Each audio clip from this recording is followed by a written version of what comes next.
Hey, welcome back to the Oz Shift podcast. I'm your host, Anthony Trucks, and today's guest is Sam Primm. Now, Sam Primm is a very interesting human in a sense of he's had a lot of great success in different areas, and he approaches things with a different mentality. One that I think is actually beautiful, which is, I don't know how I did that. What I mean by this is like he just kind of steps into things on faith. I think a lot of us lack the faith to push forward and do something, and he applied faith in many areas, which it turned into him creating a multi-million-dollar real estate company, an education company, amassing up to 3 million different followers on different platforms combined. So he's impacted the world, but he also has walked the walk himself and is a genuine down-to-earth guy. I think that's what's cool about it is you can have amazing success without having to be a super crazy, flashy, look at me kind of human. And he does it with this heart and an intention to serve. And that is it's a diamond in the rough, man. It's a rarity. And so I hope you feel that as we talk today. So without further ado, let's hop into the episode.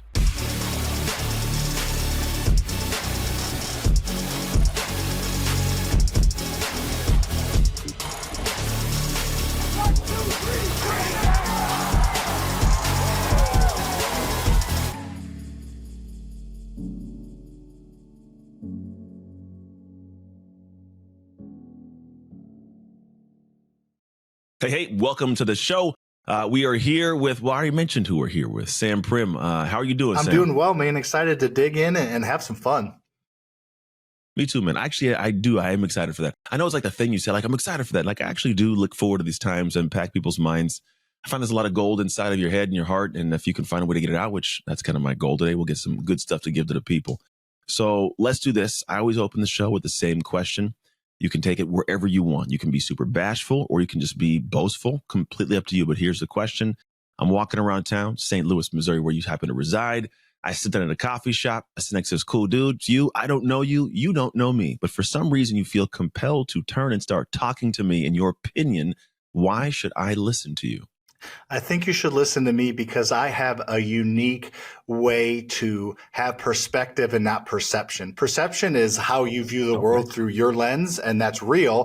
But perspective is removing yourself from that and being able to look at situations and remove yourself and your mind and be able to see it how the world sees it, and probably the best way to see it. So I think we can have a lot of unique conversations at this coffee shop by the next round, talking about perspective and not perception and trying to really dig a little bit deeper. It's a good way to look at it. I think there's a lot of people that end up having these preconceived notions, thoughts, because they do have a framing that's maybe just their own and they don't kind of open them. But how'd you get there though? Because that's not an easy thing to do. Most of the time, people have an ego in the way, right? Because if you're going to say I'm going to look at this somewhat objectively, is what you're telling me. Most people don't have the trait that does that. Most people have like the, I want to save my feelings kind of thing. So where'd you get to the point of like really wanting to hear the truth? It's been a journey, man. It's been a journey. We got some time to dig in, but it's something like I used to be, I'm just going to roll up my sleeves and I'm going to outwork you. And that gets you to a certain point. But once you insert the mindset, once you insert being able to see the bigger picture is when I have seen the most growth in myself personally, professionally, financially, as well as I've been around the other people that are light years ahead where I'll ever be, and seeing their way they view the world, the mindset that they have completely shifts the paradigm to, you got to remove yourself. If you want to get to a certain level, whether there's vanity behind it, whether it's truly to help people, whatever it is, if you want to get to that next level, you have to remove yourself to a certain degree if you want to get there efficiently. I agree. There's a guy named Tim Murphy, I say all the time as a statement, and he goes, it's hard to see the label when you're inside the jar. And so you have to like pull it back. And I played in the NFL. So for me, I was always getting chopped up on film. You do practice and trucks, you sucked here and here and here and here and here and here and here and here. You go back out and keep doing your thing, but you don't ever think you suck. But you mentioned a couple of times now, like there was a journey you went through, right? So what was your mindset, your experience prior to making this shift? Yeah, I was on that W-2 path of working a job, going to college. That's where I grew up, getting a job, working until you're 65 years old, retiring, saving money, living frugally, retiring when you're kind of too old to enjoy it kind of things. That was the path I was on. Then I started to invest in real estate on the side with a buddy, and I started to see some of the power of that. And I was like, well, this needs to be my thing now. So then we rolled up our sleeves, as I said, and did that for a few years and quit our jobs in 2018 and went all in and it's hard being an entrepreneur and having employees and having payroll and having overhead. Starting to get around other people to help me get out of that, like, that grind of like trying to figure it out, trying to grow as a person, trying to grow as a leader, trying to be there for your family. So then I started just, paying to be in masterminds and mentorships and being around other highly successful people. Yeah. And I would say not too stubborn, but more stubborn than most. Probably took several of these like people like throwing in my face of this is what you needed to be successful. Eventually, I saw enough successful people doing it. I was like, all right, let's put my ego aside. Let's adapt this mindset thing and let's figure out a way to go there quicker and not put my head against the wall as much. It's funny that that's what everybody says, and it's crazy because everybody's wanting to hear something different. It's like there's not anything different. It's pretty straightforward, kind of the path to doing it. What was the thing that got you to take the leap into investing in real estate? Because my guess is that's a gray area at the time. There's some opportunity. Obviously, we know of the world of people like yourself. I'm sure there was someone like you that you look up to at that point. Like, man, if they could do it. What got you to pull the trigger? Because a lot of people, I'm sure, have heard that same. I have a best friend, love him to death, man, and he loves Dave Ramsey, right? But like, he doesn't actually get to the point of doing the thing he knows is possible to be done. What allowed you to jump over that little ledge and actually get into the point of doing what you're doing now? Because people get stuck and they see it but don't take the step towards it. Yeah, I think there's probably some ignorance there maybe of just doing it and not really realizing the repercussions of potentially failing and not overanalyzing. Because I just went for it, and that's still it's a fault and it can be a positive. Is I have trouble being present in the moment, and that's good for certain things and bad for certain things. And I think we just went and looked back and we're like, we can probably quit our jobs now. We own, X millions in real estate and this. So it's one of those things where not stopping to smell the roses maybe helps you kind of go past some of the things that would maybe you would smell that would stop you. But obviously, it's kind of the yin and the yang. So I think that's the main thing is I just went and didn't think about it. Yeah. Ignorance is bliss kind of thing. You just kind of roll. And then that's a scary mentality. I like it because I live that. I'm kind of the same way. Like, I'm going to just do something. Yeah. I was like, what are we going to do? I'm going to figure it out. Like, I know there's going to be something that goes wrong, but hey, I bring me to that. And I'm cool with this guy. He's done a bunch of different things. So you take the step, you have a buddy that you guys get into business with and build this thing up. We obviously bypass a lot in that window. I think you said a couple of years. You start. What did you find those couple of years was the separator between? Because obviously some people also get over the hump like you did. They start the whole thing, but they don't get to that level of success. What was your separator? Was it just a mindset? Were you introduced to different things at a certain time? Was it like scary action? What was the thing that you did that separated you to where at some point you lived the dream of quitting the job? I think I was able to see the impact.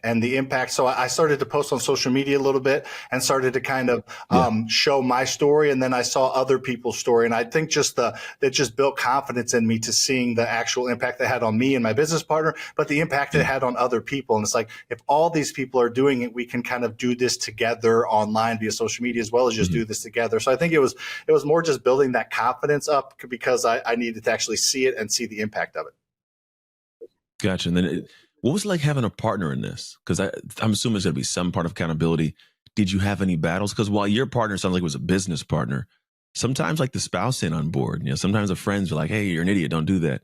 How'd you navigate those kind of conversations to stay on track? Yeah, so Lucas is my business partner, so I'll say Lucas going forward. But it was one of those things where we quickly realized that 1 + 1 can equal 100 if it's the right 1 + 1. The math be dead after. We can accomplish a lot together. We grew up, middle school together, high school together, both played sports in high school together, college together. I've been in this isn't a brag. I've been in 5 bar fistfights in my life. 4 of them have been defending Lucas. One of them was against Lucas. So we've been through a lot together, right? One of those, been friends for 20 years kind of thing. We had a painting business in college where we, partied, and then we get up and we paint houses and exteriors of houses in the summers and things like that. So we had been through a little bit together. And then we're went off on the real world, graduate college, and kind of not separated, but weren't together every single day, living together. And we're let's figure out how to do something together. And real estate was that natural, seemed to be the natural path. Makes a lot of millionaires. You don't need a lot of money to do it if you know what you're doing. So that was kind of how we came together and went down that path. And it's been quite the journey. We have 47 team members right now, and about 15 of them I've been friends with growing up. So we have gone the opposite of business and friends mixing. We've mixed them together very, very much. Yeah. Okay, so what allows that to work? Because that's the dicey one, right? I've had some great friends I've been able to be in business with and work really well, but you're right, that's not the norm. Because I've had family that I've hired, and all of a sudden, like they're like, "Oh, I'm so and so's, sister or cousin." So because of that, like they think they get a pass, and it's problematic.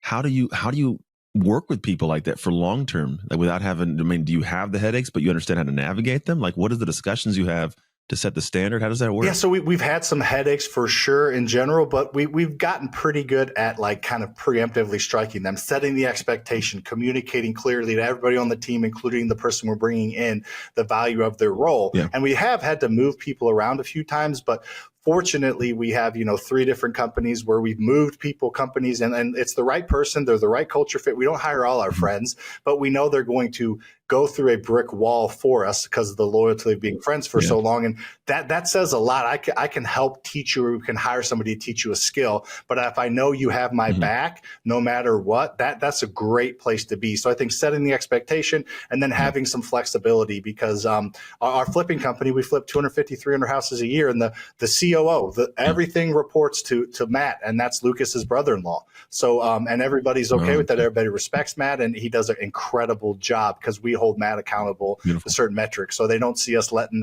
I think it boils down to the leadership. If they don't see us letting the friends or family slide, then they know we're sure as heck not going to let it slide for Yeah. them. Yeah. Yeah, I get it. That's true, man. You got to hold the line. That standard gets set and it gets to a certain point. Now we're hearing all the good stuff, right? And it's kind of always the thing people enjoy hearing about. This whole podcast is based on the all shift moments, like the oh crap, this was great, or oh crap, this was not so great, and lessons we learned along this path. There had to have been something you guys faced that was like you had to wake up in the middle of the night with like the cold was like, is going to make it? Do you mind sharing maybe one of those moments, or maybe they didn't happen? If they didn't, you're a unicorn, right? There's got to be some moment of like your heart was heavy and you battled it. Because I think that's the thing I want to find out about how you navigate the situation. Because whether you alluded to it earlier, mindset or is it strategy or what it was, but I want to know that moments people can feel you there. But then also, what was the things you did beyond that to get out of the Yeah, hole? so I'll come up with two. One quick one a while ago, and I'm going through one right now. Right now, I'm going through Oh, those okay, fine. moments of like worrying Yeah. and not ever having really to worry the last couple of years. So right now, we're going through a pivot. We called an audible, and we're still figuring out if that was the right call or not. So, but I'll go back to the original, Yeah. one of the first ones. We've screwed up a ton. I don't think you can go from zero to $50 million in real estate in 8 years without screwing up a ton. I don't think you can go from zero to 50 Mhm. employees without screwing up a ton. So fast growth, lots of scaling equals inefficiencies, and or we could have Mhm. slowly grew. So we've chosen that route on purpose, and we're great with it. But about probably 7 years ago, so maybe a year and a half after we got into it, I remember we bought a 3-pack of houses. Lucas and I did. We were still both had full-time jobs, and I had a great job that paid me very Mhm. well, and I enjoyed it. And it was a bad deal. One of the houses was good; Yeah. the other two were bad. We were going to have to bring 27 grand to the closing table to make the deal whole. And I remember Mhm. after we already bought them, like the refinance, I remember texting Lucas specifically, like, this real estate thing was fun. I think we owned maybe 8 rentals at the time. I was like, this real estate thing was fun, but like, let's figure out something else to do. This obviously didn't work out, because I Yeah. got, I got a job that's paying me well. I don't want to be pulling my personal funds to make a deal whole that we screwed up on. And I remember he was a little more level headed at the time. He's like, we'll figure it out. We talked to a couple of banks. They took some equity out of our rental portfolio, put a second on it, and we ended up making it work. And we sold the good one and ended up making it work. The logistics doesn't really matter. But I remember thinking I was done with real estate, probably with Yeah. 7 or 8 rental properties, and having that partner kind of slow me down a little bit and pump the brakes and say, we'll figure this out, let us keep going. And Yeah. that was just a speed bump. It turned from like a mountain to a speed bump, which was pretty cool. I get And that. then Yeah. At a moment in and time then where, yeah, right now we're something going similar through to it. one right now, Anthony. So I have an education company. It does pretty well. I have an online social media brand and a great coaching program. And we had an Yeah. outsourced sales company, and that answers the phone, Okay. sells the right whatever. So they're outsourced. They're Yep. not in Yep. house. We have that. They did a good job. We would, you sometimes toe the line of, overselling kind of thing. You know what I'm saying? Like on the phone, and they get Mhm. the person signs up, they get in, and it's like, that's not really what this is. So we had a few instances of those, not a ton. I think we have 1,500 students. We probably have had 30 or 40 refunds. So not a ton of people saying they were overpromised, Yeah. but Not at we all. decided Good attrition we too. wanted to control this outward facing sales. Somebody calls them, they're a part of my corporation, part of my company, they represent me, and I want them to be truthful and full of integrity the entire time. So we ended up get rid of that Yeah. outsourced sales company and bringing sales in house. And sales over the Mhm. phone is completely different than like my sales guys for my house buying company. So Yes, it is. so the last 2 months, so we net. This is one company, not it's good. We've been working out a while, but we net $100,000 to $200,000 a month, right, in this company. And last month we lost 130 grand.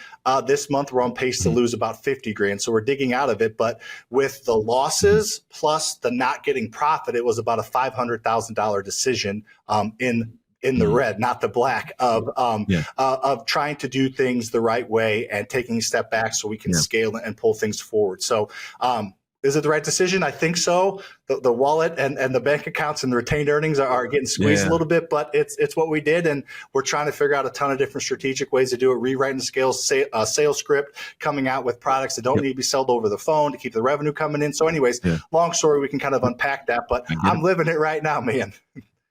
I get it, man. We have a speaking coaching business, right? So it's teaching people how to develop a whole business around speaking, coaching, consulting, right? Not just like just be a coach, but how to get on stage.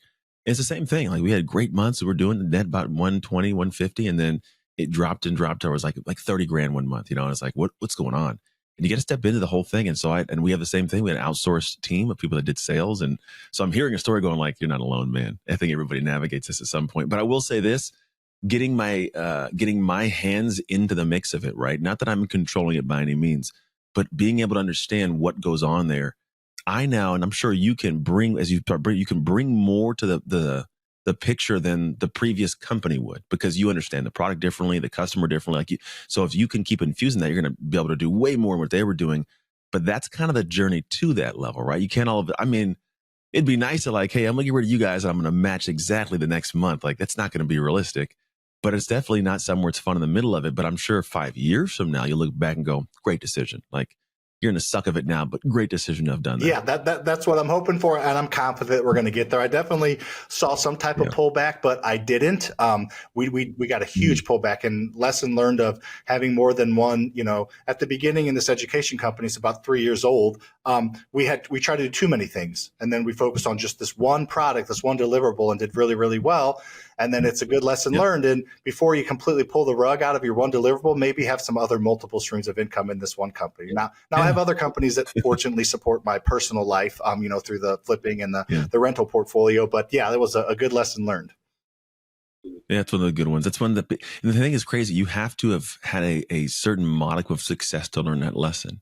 And that's where it's interesting, because people come in and want to know all about that lesson. And I go, it's great you want to know that lesson, but that lesson is not going to serve you right now. Because I have an education business too as well for that, right? But I also speak and coach and consult. So I have my own side that does this exact same thing.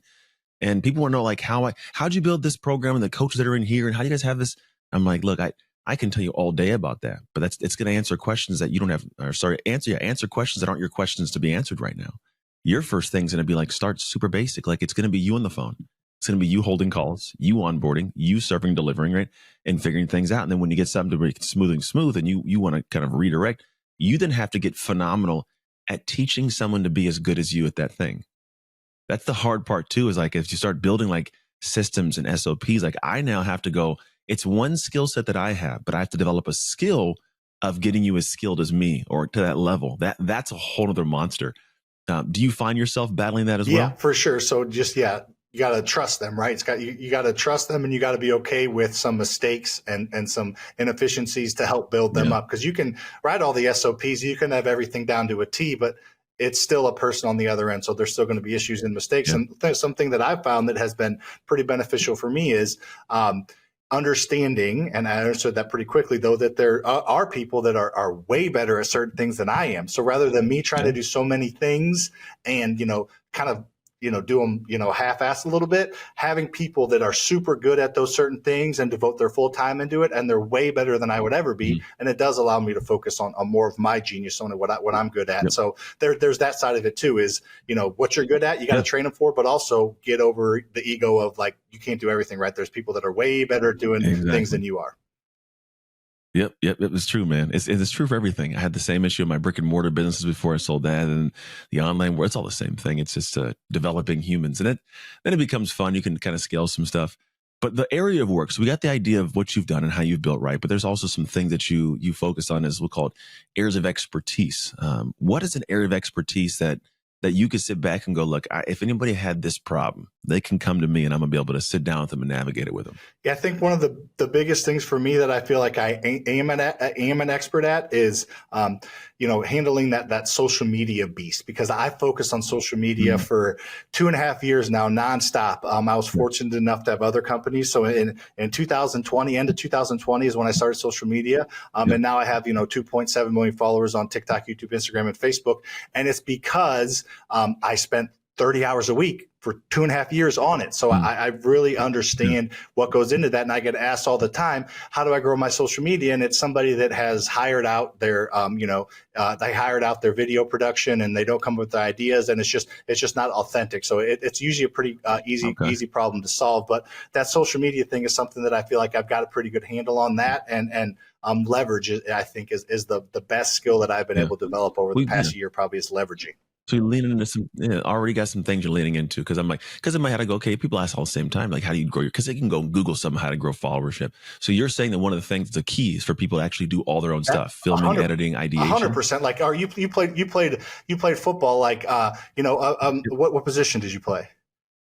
Linebacker. Oh, I played in high school. But that was it. But yeah, linebacker scared me. So if you're like a linebacker and you want to get really good at something, you have to do it. You have to run the stairs. You have to do the tip drills. You have to do the tackling drills. You have to do it all. It's the same with social media. It's like you putting your life on blast on camera for everybody. And if it's not your ideas, it's not your deliverable, it's a different editor every time. You're switching things up. You just have to roll up your sleeves and do it to grow that brain and understand it. So many people either grow a certain audience by themselves, and then they hire it out, and then they lose their complete touch on it, and then their followers go away. Or so many people hired out from the beginning, they're just another customer on the spreadsheet of a third-party company, and they never grow that way. All the people that grow a substantial social media following are doing it themselves. They're on their phone. They're doing the editing at first.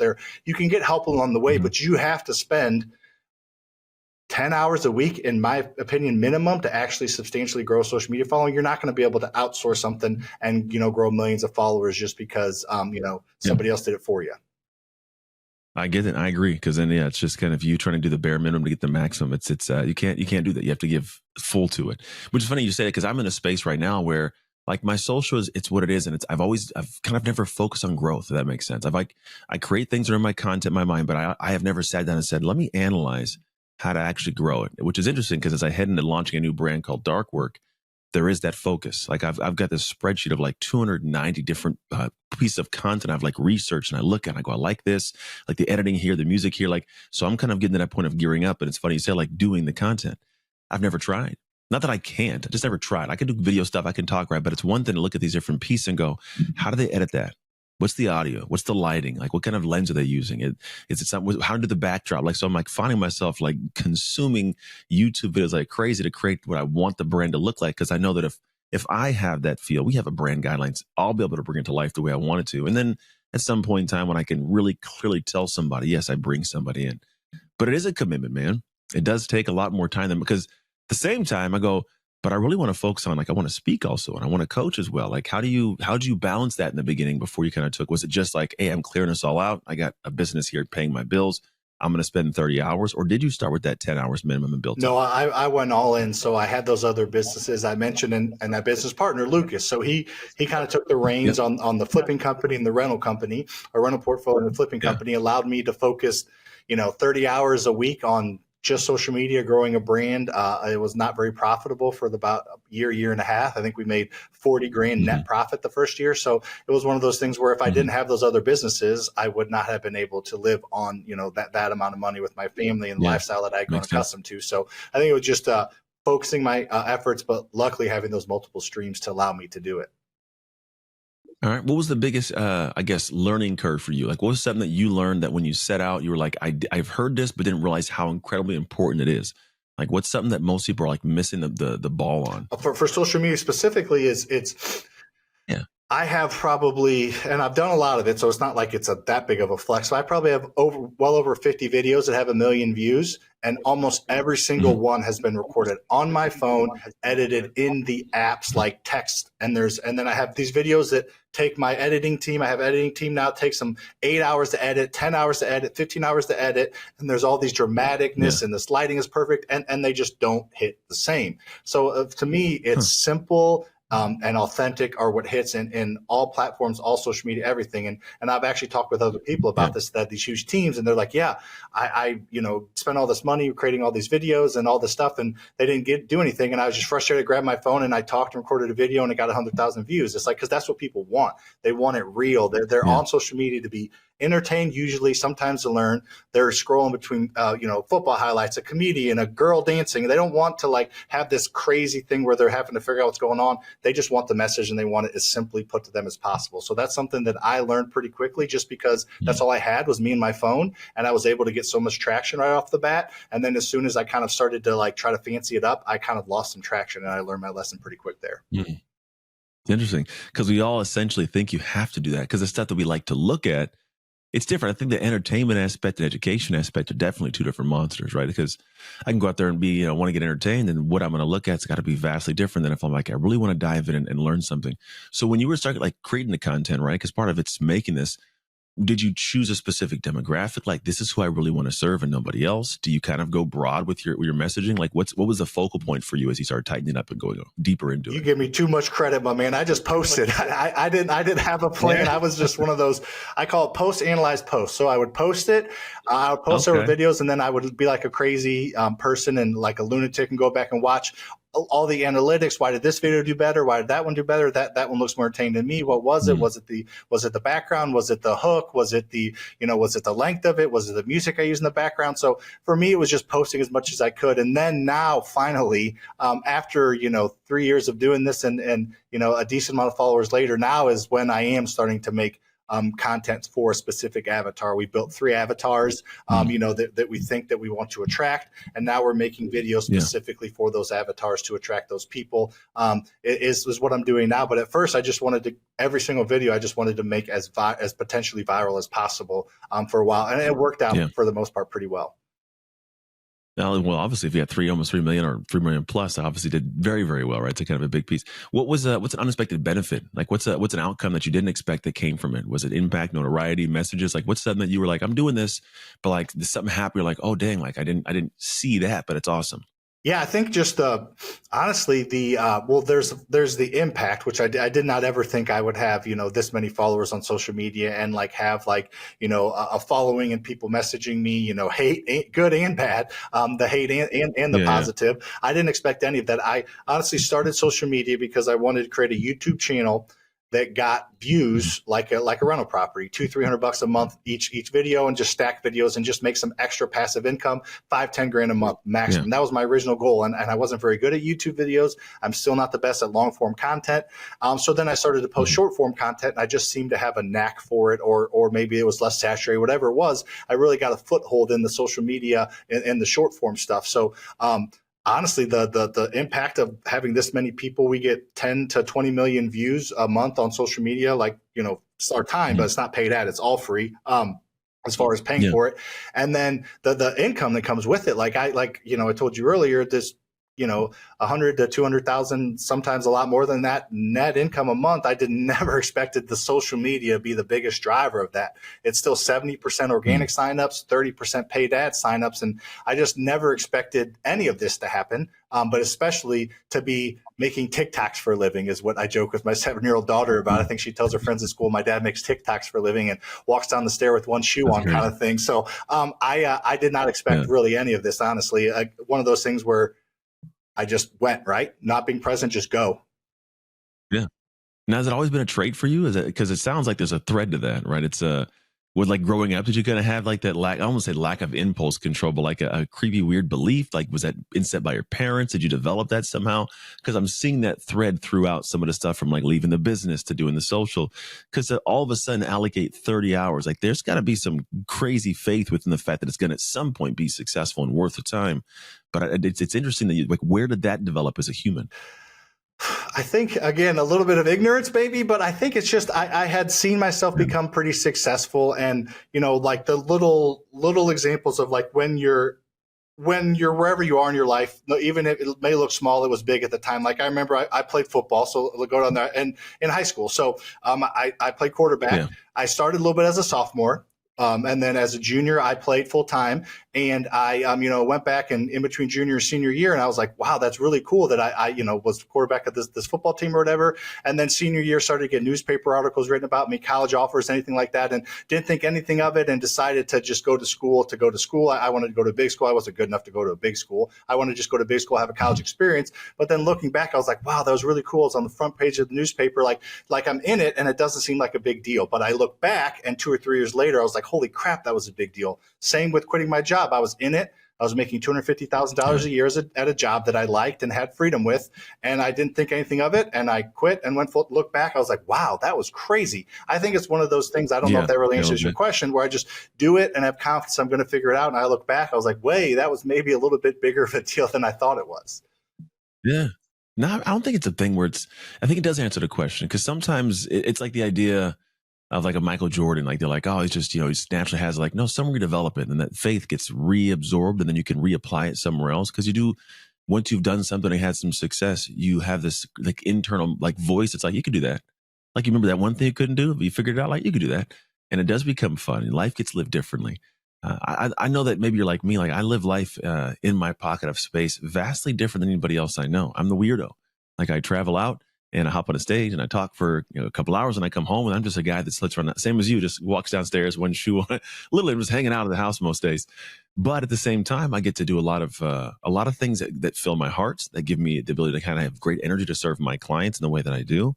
And it also opens my mind to go like, what else is there? Like, I think I'm a builder. Like, I like to build, I like to create, I like to do things. And I want to be introduced to the next thing as I'm building this thing. Not that I want to leave this thing, but I want to get my, kind of skills within this so I can find out what life has next That for new me. challenge, That right? makes sense. I think I get that. That's that challenge, because I've, built a rental portfolio, and then I focused more on flipping. I was running sales and marketing for that company that me and Lucas own, and then completely taking this jump into this new challenge. And we're struggling right now, as I kind of mentioned, monetarily. Grand scheme of things, everything's okay, but it's that challenge. I enjoy that struggle. I enjoy that, like, trying to figure out issues. I enjoy the frustrations, the highs, the lows, everything. I enjoy experiencing that and being challenged into doing something that somebody said I couldn't do, or I didn't think I could do, or not many people can do maybe. So it's just that accomplishment of winning. And I think a lot of that goes back to the sports, the competitiveness, to be able to keep score, what's going on, and doing it with the team. Yep. Do it with the team's a big piece. Now into a question that I don't have an answer for, but I know I'm in the middle of doing it now. You have a 7-year-old and a 1-year-old. My kids grew up with privilege that robbed them of certain hardships. Like, I grew up in foster care, given away at 3. There's certain things that I had to navigate that built a different kind of grit in me. How do you foresee you approaching like this with your kids, and meaning this, the ability to go chase something, to do hard things? Like, I almost intentionally create difficult moments for the kids, because they got to have something, right? But that's why my biggest fear is like making it to the 18-year-old mark with my kids, and them disappearing, and me like losing sleep at night, wondering if they're ready to go. Oh, does you see what I'm saying there? Oh yeah, for sure. Yeah, no, I get it, because I didn't. It sounds like you definitely had a little bit more challenge to overcome than I did. But yeah, my kids don't live anything like the life I lived. We got one pair of tennis shoes a year, pack your lunch to school every day kind of thing. My dad would pack his lunch in a brown paper bag, and he'd bring the bag home and reuse it, and then tape up the bottom when it got a hole in it. So we grew up, not wanting for a lot, but not having a lot kind of thing. So I remember like being embarrassed, taking my lunch to school and being embarrassed because I didn't have as many clothes as my friends kind of thing. And my daughters don't have to go through any of that. You are 100% right there. So I'm still trying to figure it out. So if you have any tips for me on that, we try to, not give our daughters everything, and we try to, but we also don't want them to just, pointlessly not have something that they want. So we struggle with it. My wife and I talk about it all the time, wanting them to be able to kind of experience life and experience the necessary hardships that come along with it. But I think you just teach them to just be a good person and love, and not worry too much about what other people think about themselves, and just lead. The biggest thing is just lead with love, and just always try to be, there for their friends, and be a good person. I think will get them a long way in life. I know overcoming hardships has helped me a lot and helped a lot of people, but I think just teaching them to love on everybody, and don't have any preconceived thoughts of anybody that they meet. Yeah. Yep. And girls are definitely different than boys. I got, my daughter, she's a different energy. Like I have to like be very aware of how I address her because there's certain things I'll say, she won't actually respond. She'll sit there and look at you and then talk to my wife later. And like, I got to find like, oh damn, she's not one of the boys. I got to like, okay, I gotta change how, but at the same time, it is interesting because my only solution so far is I want them to have an emotional connection to how valuable what they have is. Now, part of it, 100% is love, right? Appreciation and be respectful. Word, like family wise, heavy of integrity. The family has a name. We are caring. We are honest. We're upright. We work hard. Like don't mess that up. Like we've all built that, right?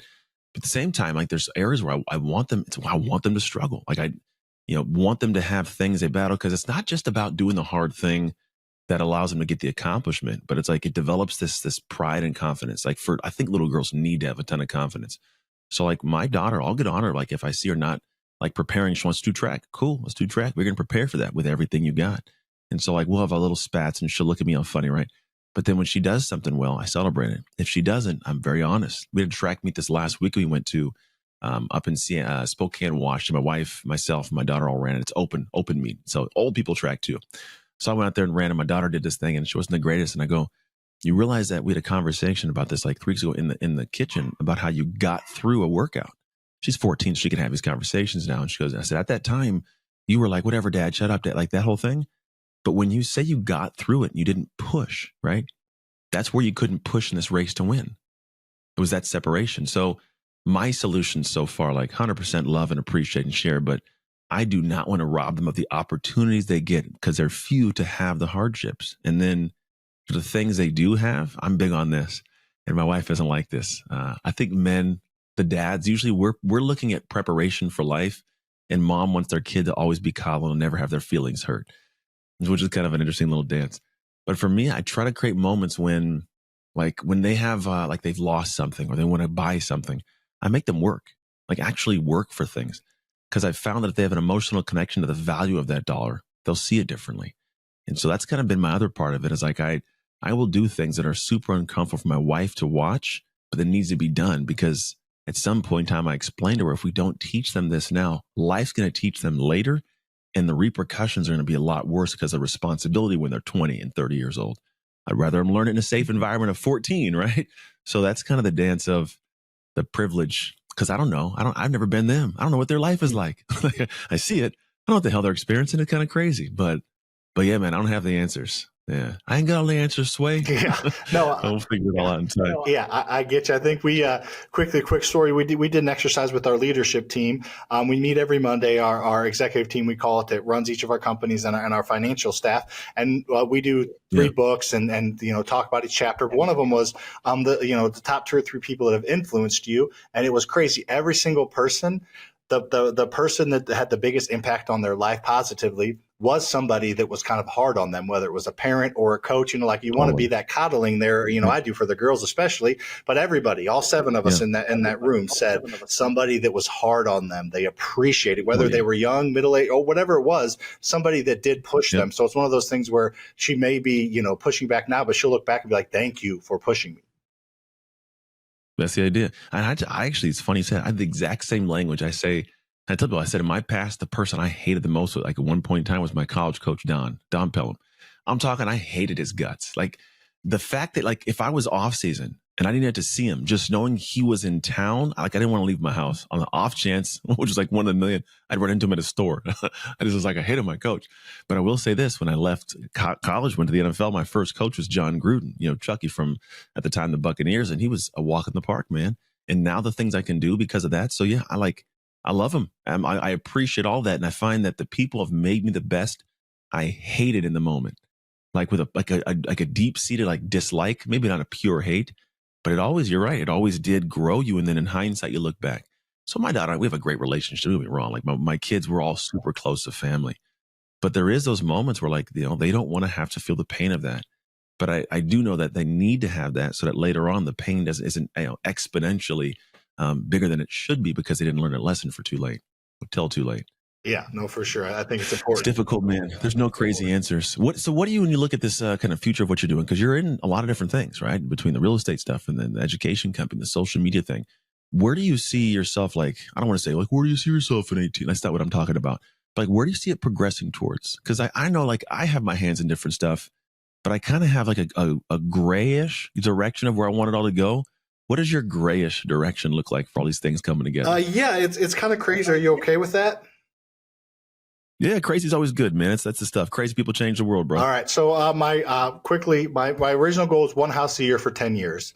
Buy one rental year for 10 years. Okay. We did that really well with that. Then it was a couple of smaller ones, and then it was 25 million in real estate by 2025, and we hit that in 2020. So we've made small goals that seem big at the time. So Luke and I sat down and we said, we're not going to do that anymore. So let's make some big goals that have some meanings behind them. So I have three main goals that all of this I think is going to mold into, including the social media part is going to be a huge part of it. Number one is having a $1 billion organization that does $1 billion in annual revenue a year through all of our companies. Another one is owning $1 billion in real estate. And then the third is bringing an NBA team to St. Louis. Now, that's cool. It'd be cool to be an NBA owner, right? Like, trust me, the vanity of that is there. I'm not trying to shy away from that. However, it's something that I can actually, it's a tangible box that I can check, because it will mean we have made a lot of money. It will mean we have connected with the local community, the government, the business. It will mean we have networked with other, centimillionaires and billionaires. It'll also mean we have made St. Louis a more desirable place, because I love my hometown. It's not the most exciting city. I get that. But it will hopefully we've had impact to make it a desirable place that the NBA would be willing to place a team. And then also it would mean we brought up a bunch of jobs to St. Louis. So if I do all that, that's more than enough. NBA team would be icing on the cake. But it is kind of a tangible thing to shoot for that would mean I've done a lot of the things that I do want to do. I like it, man. It's a solid one. It's like the anchor. It's the whale, and the barnacles get to come with it, right? That's cool. Has there been there's been a football team out there. What other pro teams? That's obviously the Cardinals, the Blues, the Cardinals, the hockey's the Blues, the Rams were here. The Cardinals were here too as a football team. And then the Hawks, actually, Atlanta Hawks were in St. Louis for a while back in the day. Interesting. All right, we got to get you back. Got to get back. Then, do you want to bring a team back? You want to build a whole new team? You can't bring a whole new team, right? Yeah. So all right, here's where it all could tie together. So an expansion team is what I'm thinking. Okay. So expansion teams are tough, right? To get like any buy-in from the city, especially nationally, and having this team that's just starting from nothing. So my thought is, me and Lucas will be majority owners, but I'll carve out 10% and I'll syndicate that through social media.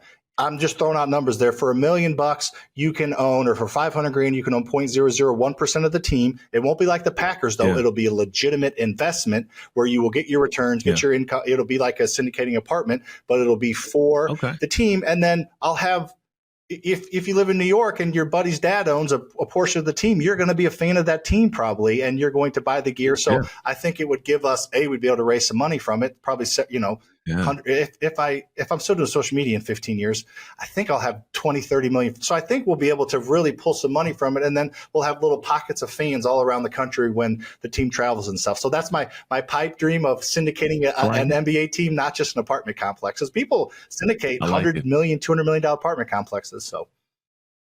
Yeah, it's awesome. I like that. I like the loftiness of it, right? And it's not like it's attainable, but it's like you have to kind of figure out how. It's like a puzzle to solve to make it all come together, right? Which is, I look at life and I go, when you're actually making a genuine puzzle, the fun isn't when the puzzle is solved. It's the puzzle time, like when you're finding the corners and the edges and putting together.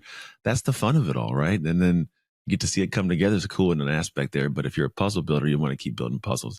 I like that, man. I've never heard anybody say they want to start a basketball team. I told you going to be crazy. And to piggyback off that one thought, I heard this interesting thought the other day. You'll probably agree with that. Like having work-life balance, it's not a noun. It's not a destination. It's an action. It's a verb. You're always doing it. If you think it's that you're going to find a point of balance, you're going to be sorely disappointed. But the act of always teetering this, overdid that, spend some more time, like the action of it. It's not a place. It's an action that you continually pursue. And I think similar to what we've been talking about this whole time, life in general, it's an action. It's not a destination. No, I agree, man. It definitely is something you're living in real time. I call it hustle harmony. Like I like to hustle in different aspects and do stuff, but there's harmony to it. And like metaphorically, if like it's instruments, right? If there's a certain instrument for my marriage and then for my family as a whole, and then for my health and my career, a song has different melodies and tempos and different instruments. Like there's going to be the guitar solo, right? And there's going to be like the violins, pianist, right? But the thing is, like, in life, like right now, the season we're in, this is the holiday season. I find like this is when the family instrument like has its own solo, and like they call it the guitar and crazy of business is pretty low. But then when January hits, all they flip flop a little, right? Mm-hmm. But it is there's that harmony to it, and I create like a harmonious life within that. Sometimes my wife can tell, "Hey, love, I love you to death, but for the next like month, I'm not going to be like very mentally present with you until like the evening. But like after that, like we'll be good." But you have to have that. I think the idea that you're going to have this perfect structured this time I start, this time I end. It's hard to build in confines, especially when you have no idea what it's going to look like a month from now. You're building something crazy, but that's well stated in that aspect. It definitely is a moving target, but it's part of the process, man. And at the same time, you get to enjoy it. Like while I'm doing a lot, I still thoroughly enjoy my life, which I'm sure you do also. Yeah, no, I do. I always joke around that everybody says, how do you have time for everything? And it's like, I just have my priorities and I stick with them. I have enough in my life time to be a great husband and dad most of the time, and to be a good business owner and leader. I don't have enough time now to golf 2 or 3 times a week like I would like. I don't have enough time to go on 3-week vacations. Maybe I will one day, I'm sure. But guess what? My family and my businesses, they fill up my cup more than any golf swing, any vacation, any going out partying, any of that would ever do. So fortunately, my cup is filled by my family and creating, sustaining generational wealth and impact. So I'm good. I don't need any of that stuff right now. That's how I'm able to. I'm not trying to insert that third bar stool, which everybody does, or not everybody, but a lot of people partying with the boys on the weekend, golfing, going on all these trips, all these kind of things. I would like that, but I'm not good enough of a business owner and a dad and a husband to do that and kind of carry the water for the other two. I'm the same way, man. I have like a tight circle of friends. I got about 4 solid homies, and that's it. And I don't even see. I honestly, I hadn't seen my best friend for 4 months until like last week. We're always talking back and forth, but it's the same. He's in the same boat too.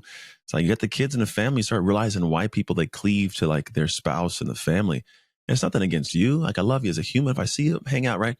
But there are definitive priorities, and I don't feel like it's work. Like I love getting up and do it. I love talking to people like yourself, right? And then I'm gonna pick my kids up after this and go hang with them, and I'm gonna train my son and 5 of his buddies in our home gym, and like I love doing that. I feel like I'm missing out on nothing, right? I don't need the Gucci and the Louis Vuitton to make me feel. I'm good just wearing my sandals and my flip flops and my slipper. I'm just good with that. But there is that's almost counterintuitive to the social world of like I got to show everything so everybody wants to listen to me, and that's an interesting dance. But I don't know. All said and done, the people I meet that are the happiest are the ones that are talking like you. I got some I get to pour out to that I love doing, and I get to come home to a family that I'm pouring into that pours back into me. Yeah, no, I am. My cups are very, very full. I just got done going to my daughter's Christmas little recital at her school. Came back here, and I'm happy with where I am. I want more, and I'm going to do more. But I'm very, very happy with the things I have going. I get it. Even though I lost about $500,000 the last 2 months. Hey, it happens. I know the feeling sometimes, but it's all part of the journey, man. It's like the stock market. You're gonna have some downs, but they're gonna be more ups in time. I've thoroughly enjoyed talking to you, man. Time flies by. I didn't realize we were like at time. So I got 2 final questions. The first question is, where do I send people who want to get more Sam Primm in their life? Yeah, I would say I'm on all social media, as we talked a little bit about today. So wherever they're on, just reach out to me there. Sam Primm or Sam Faster Freedom will be my handle there. But if they want to reach out to me directly, it's Instagram. So a decent following there, but I still am the ones that answer questions and the one that gets in those DMs. I really thoroughly enjoy being able to connect with people through that and point them in the right direction, or point them to somebody else that, if they're looking for somebody, if looking to be a better speaker, I'm going to point them your way now. So I like being able to make connections that way. So Instagram is probably the best way to connect with me directly, but and then I can shoot you in any direction from there. Beautiful, beautiful. Final question. And if you're not a person of faith, we'll reframe it a little bit. But here's the question. What promise did God or the Creator make to the world when they created you? I am a faithful person. I think they said that you are going to inspire millions of people to break free from their ordinary life so that they can go and do more. If you make more, you can give more. If you make more, you can donate more. So I was put here to help people get a level of financial stability so that they can control their lives. I like that, man. There's something to that is when you get to finally live it, it's priceless. Words can't describe it. To wake up and be in control of your day and your life and be of joy and pour. Like it's super cool. I'd love it. It's a solid promise, man. Solid promise. You're obviously living that by example and passing it on, which is a commendable trait as a human, because not everybody does that. So I appreciate you. Those of you who are still listening to us, two things. One, make sure you head over to the social media areas and find Sam. If you go to Instagram, it's Sam Faster Freedom. Go check him out, all the cool stuff he does. Two, if you know somebody who needs to listen to this episode because something that was said needs to be heard by them, share the episode with them. You never know what one little share can do to change somebody's life, quite literally. Outside of that, make the most of your awe shift moments so you can make shift happen. It's Anthony Trucks and Sam Primm signing off. Hey, thank you for tuning into the Awe Shift podcast. I pray that we gave something amazing to your life. And if you found this episode served you in some way, I would love if you could share it with people you know, people you love, as well as your community, because you never know who needs that simple little seed that can grow into something amazing for their life. And the actual training doesn't stop here. If you want your free copy of the show notes sent to you after every episode so you can get the major points consolidated down, simply go to textanthony.com and message the word notes. Till next time, make shift happen.